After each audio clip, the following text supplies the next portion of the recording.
Good morning. Today we're going to read chapter 7. Before we begin reading, let's look up at our warm-up for part 1. It's a fill-in-the-blank summary of chapter 6. Homer ran away with his blank's horse. So, we know the horse was Squints, and Squint is his uncle.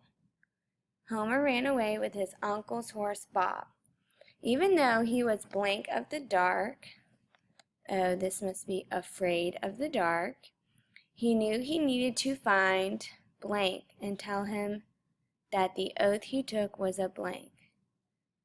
So he knew he needed to find Harold and tell him that the oath he took was a lie.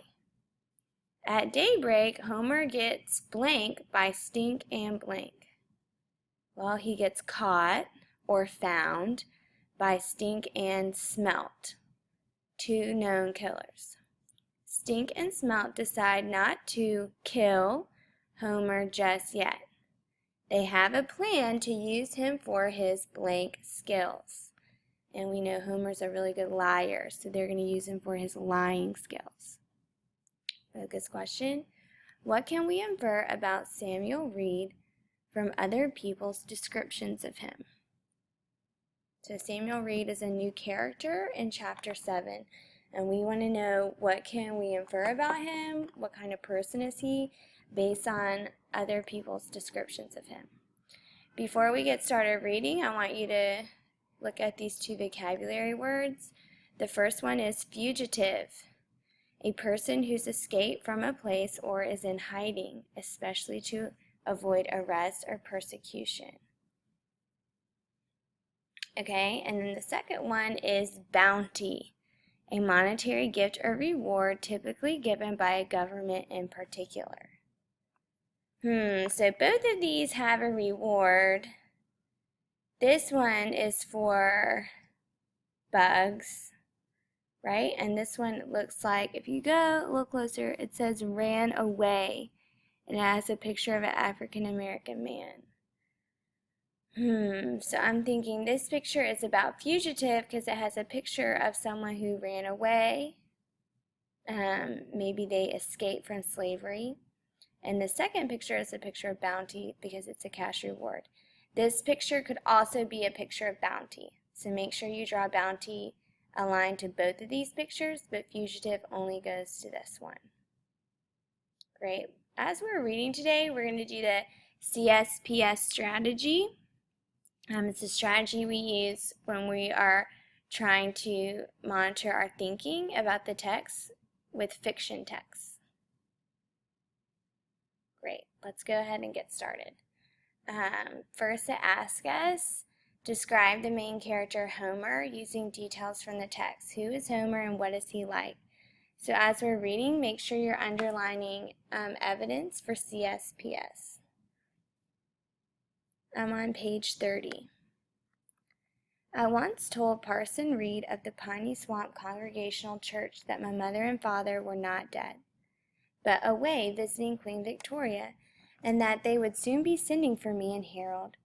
The parson was powerfully impressed that a boy of 5 knew the Queen by name, and even more impressed when I explained that my father had been hired to fell all the trees in England, and that the task would take no more than a week.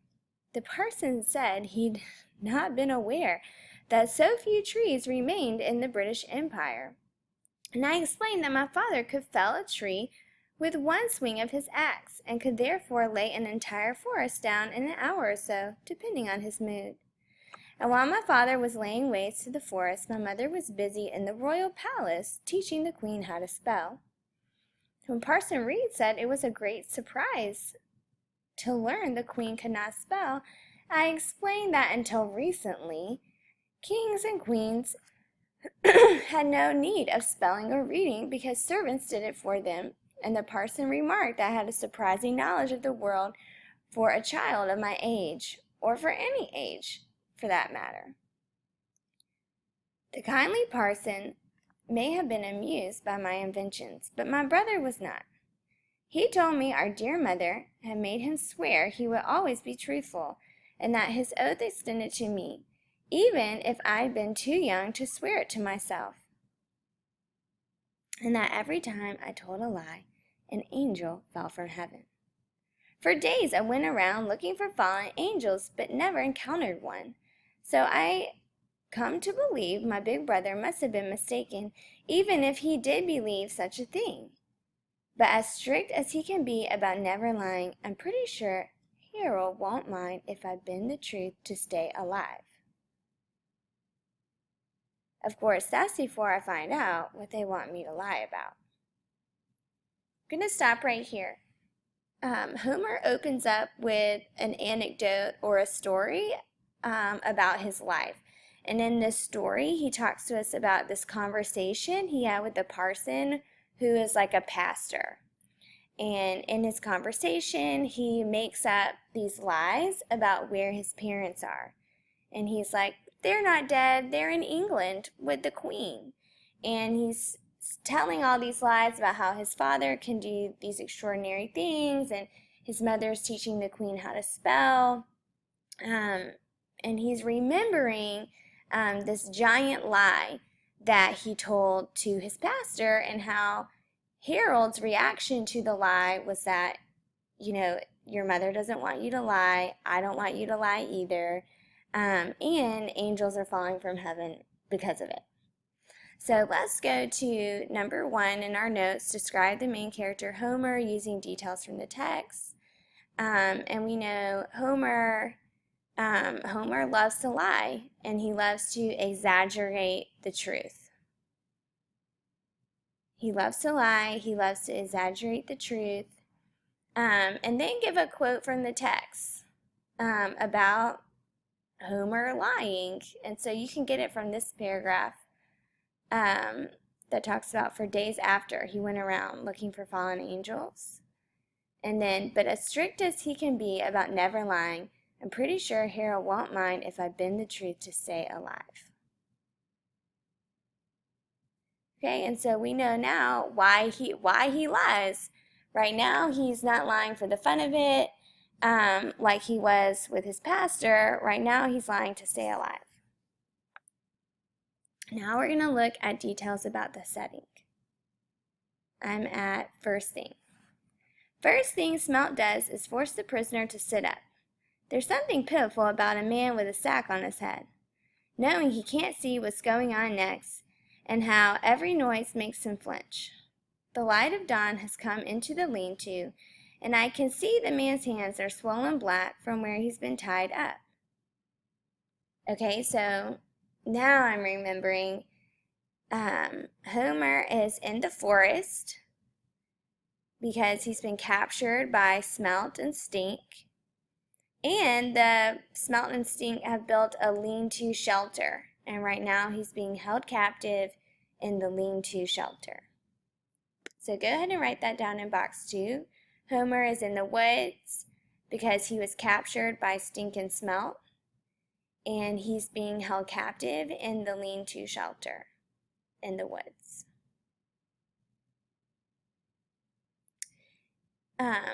Press pause if you need to keep writing, and press play when you're ready. I'm at the bottom of page 31.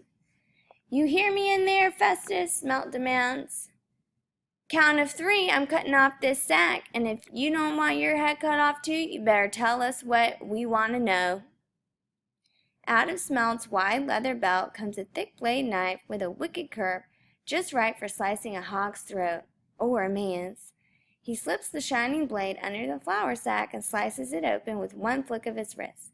The sack falls away, and I'm looking at 2 white eyes as big as saucers.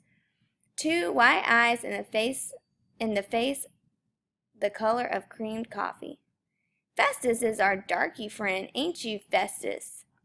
The white eyes squint up at Smelt, and I can tell the darky man is fearful, but he's angry too. I ain't Festus, he says, never was. The man gives his head a stubborn shake and glares up at Stink. My name is Samuel Reed, and I'm a free man, born to a free woman in the state of Rhode Island. Smelt slowly crouches down, holding the big knife.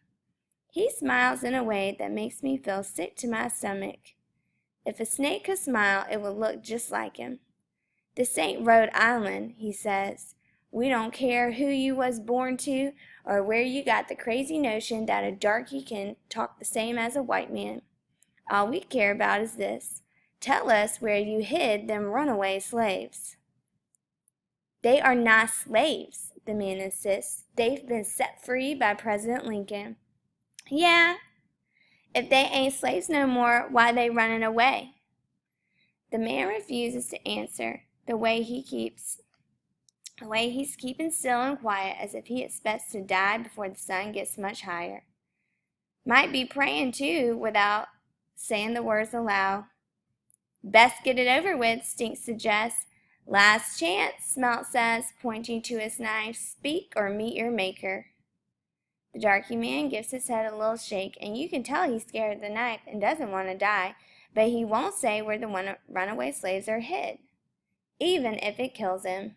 I'm scared of the knife too, but something in me needs to pipe up, and it can't stop my mouth from saying, "You might just as well throw your money in a hole in the ground." "What?" Smelt and Stink turn their attention to me. "You can't sell this man if he's dead," I point out. Stink looks as if he's fixing to punch me, but Smelt stops him. "Hold on," he says. "The boy may have a point. We could forge owner papers easy enough and collect the bounty." "Bounty?" I ask, figuring the more talk, less call for the knife.